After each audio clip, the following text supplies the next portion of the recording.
Hello, welcome to Course Like Your Car Brochure channel. In today's episode for Ford Friday, we're going to be looking at the Ford Zodiac and Ford Executive.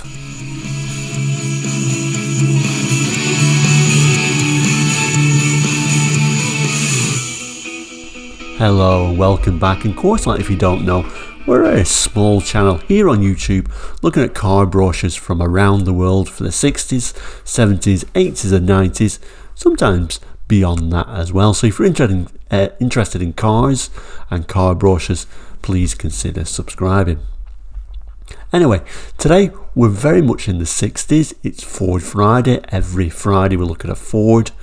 The 60s Ford today are the Ford Zodiacs and Executives. And, well, let's jump straight into it and have a look at that brochure now.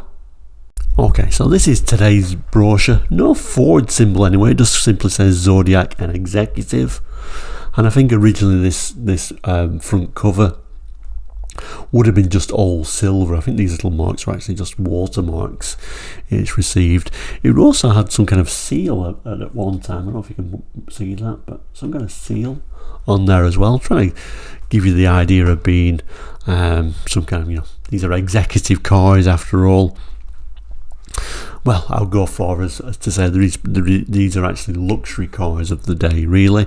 The brochure itself, it's not dated, but I'm going to guess 68. It's going to be 66, 67, probably more likely to be 68.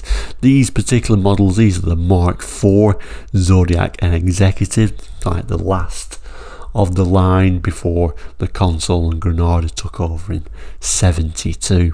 Anyway, not too interesting a front cover, other than to say it's a very thick card actually, and in some ways this front cover and the brochure itself reminds me more of some kind of school project than a brochure, but you can see by the size of it, it is a very big brochure. So let's have a look inside now.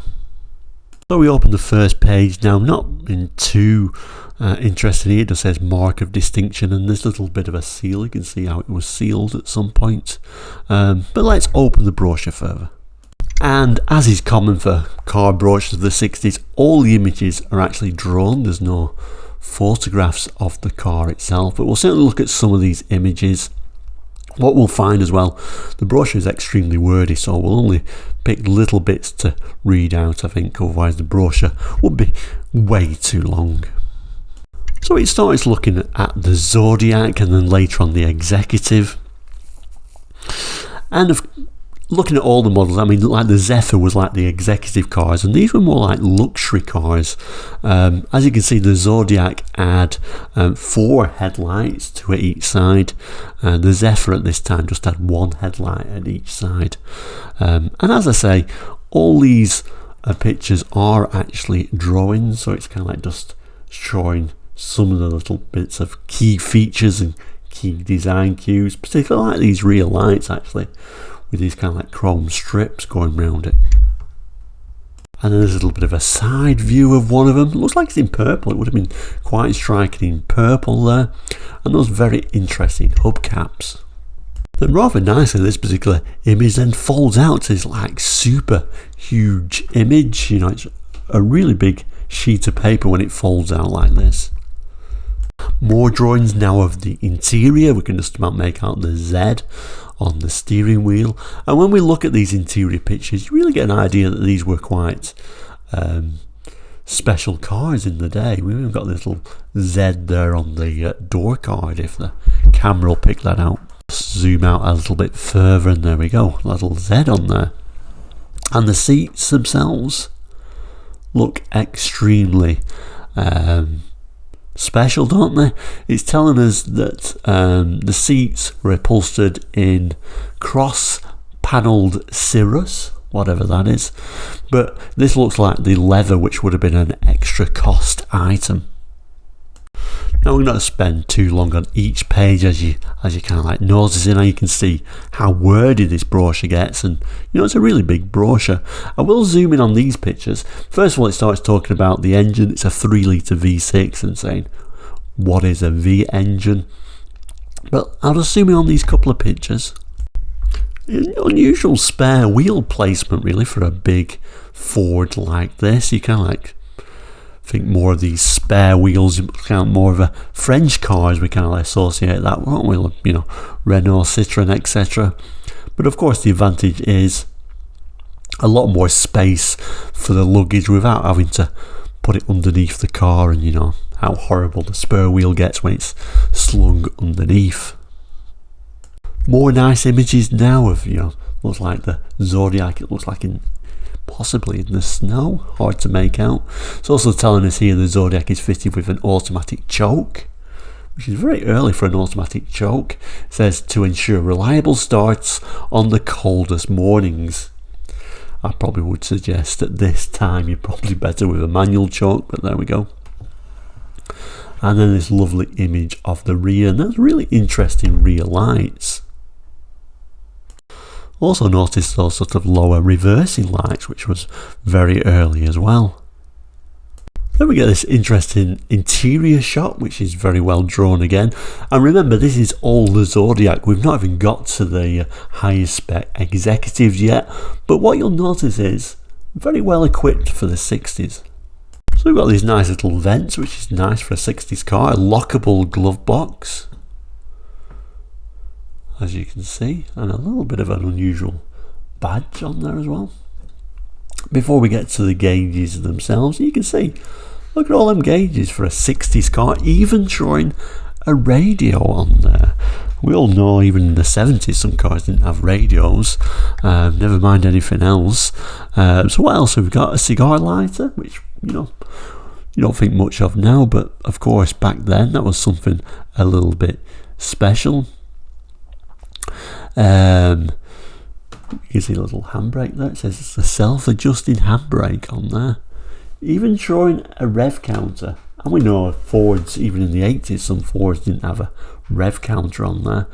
A little bit thrown together, not much logic behind all those gauges, but how many gauges there are, very, very well spec'd, like I say, for a 60s car. And it's even telling us that this is an adjustable rake steering column, which is very nice as well, isn't it? Even available as an estate. Well, the Zodiac was. You couldn't get an estate version of the Executive, but yes, for the Zodiac, although I don't think I've ever actually seen one of these driving around, and these cars are before my time anyway, so even the saloon I may have only just seen a few examples growing up. Like I said, never saw the estate model. And thinking about Fords in the 70s, they did have extreme rust issues. I'm thinking these probably had the same rust issues, and you know, they soon rotted away, I'm guessing, but an extremely stylish looking car. Unusual styling on the rear of the estate model and a very unusual handle. And then at the back here, yeah, we've still got, it's not a split folding, but we've still got a folding rear seat, which is nice to make what would have been a very practical estate car.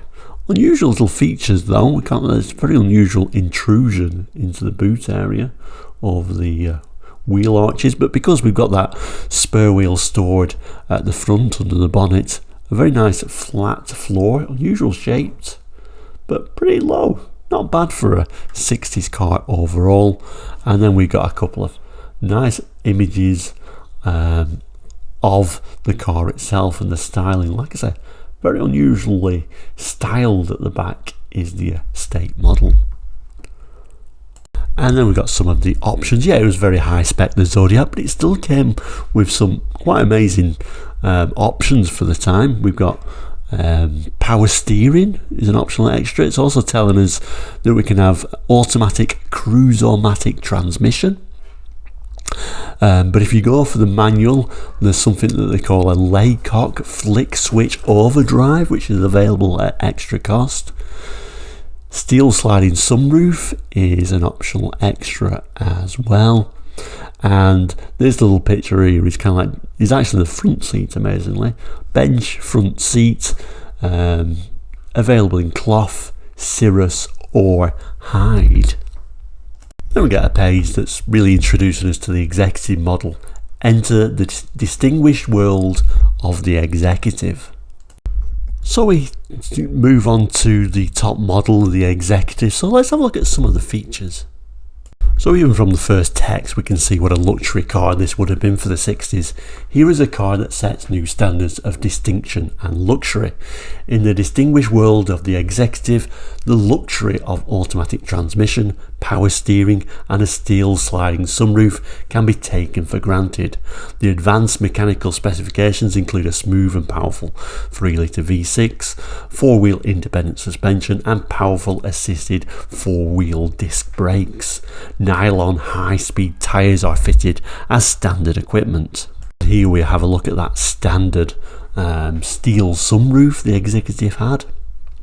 If you notice, the hands are very strangely drawn. I don't think hand drawing was this artist's speciality. I guess this is demonstrating the power steering with these very ape-like hands. Oh, look at that. A nice little radio. And then the Executive kind of like had this sort of executive badge up here. And like the Zodiac, this page or this version, the Executive also folds out. So we get these extra mirrors by the looks of it. We get these front extra lights, bit of an extra chrome strip down the side, and of course that steel sunroof. So very much a luxury car of its time. And then on the reverse of that page it kind of like folds out to showing the interior, very darkly drawn, some unusual little bits, you know, binoculars there, etc. But overall a nice little brochure, this one. Dashboard looks very similar, although we do look like we've got a wood dash this time, and instead of that Z badge on the steering wheel we get this Executive badge in the centre. It tells us inside this fine car the appointments are superb. The instrument panel is burr walnut, the seats upholstered in crushed hide or optional continental cloth. The push button radio has twin loud speakers which can be balanced by a single control knob. There are individual reclining front seats and neat inertia rear seat belts. The whole luxurious interior is temperature controlled by the Aeroflow ventilation system. Even the boot is close carpeted. Throughout this car you will find these features which make up the distinguished world of the Executive. A very plain, simple back page on this one. No date as I can see on there, although there is a code down the bottom, 1786/CD119/100M 675DOM, although I can't really work out how any of them would refer to the date, but I think it's around about 1968.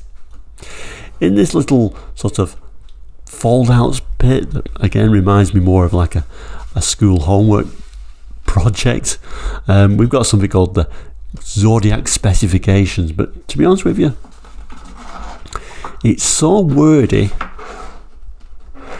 it really would take a brochure on its own just to go through all that. Very, very technical, and you always find the older the brochure the more technical they are.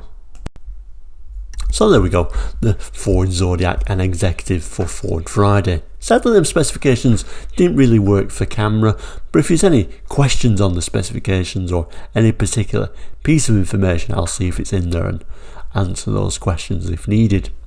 Do any of you remember the Zodiac and Executives? If you do, jot them in the comments, because like I said, they're a bit before my time and I don't really remember them that well. Thank you anyway for watching Course Light today. It's Friday, so have a great weekend. Of course, tomorrow will be the special edition version, so look out for that. But for now, we'll say please do like and subscribe if you've not done already. Take care, we'll see you soon, and goodbye.